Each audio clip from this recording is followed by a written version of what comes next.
How to set a primary and secondary phone.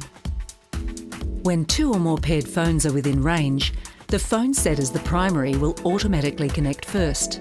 To set a phone as the primary connection, first ensure the phone is already paired and switched on.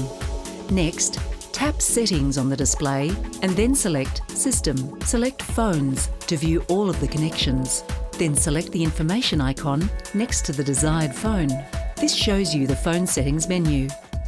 Finally, select the First to Connect option to set this phone as the primary phone connection.